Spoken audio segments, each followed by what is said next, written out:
టీడీపీని మరింత పటిష్టం చేసే దిశగా అడుగులు పడుతున్న నేపథ్యంలో ఒక లక్ష్యాన్ని అయితే చేరువైంది. ఈ నేపథ్యంలోనే సంతోషం వ్యక్తం చేశారు పార్టీ అధినేత చంద్రబాబు నాయుడు, అలాగే నారా లోకేష్ కూడా. ప్రధానంగా కోటి సభ్యత్వమే లక్ష్యంగా పెట్టుకుని ముందుకు వెళ్ళిన నేపథ్యంలో కోటి సభ్యత్వం అయితే రీచ్ అయిపోయారు.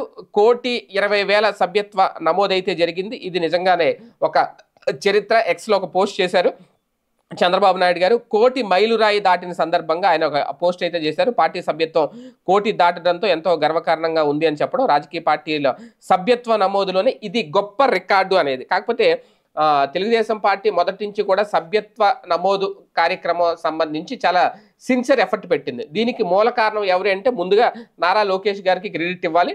ఆయన వచ్చిన తర్వాతే సభ్యత్వ నమోదు చేసుకున్న వాళ్ళకి ఆ కార్డు చూపిస్తే 10% డిస్కౌంట్ అని, అప్పట్లో కేసీనేని ట్రావెల్స్లో కూడా 10% రాయితీ, ఇలాగ కొన్ని.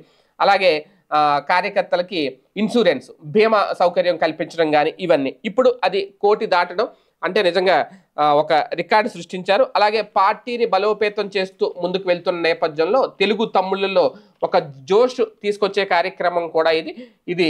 ఈ లక్ష్యం అయితే కంప్లీట్ అయింది. మరి నెక్స్ట్ టార్గెట్ ఏముంటుంది అనేది చూడాలి ఇంకా.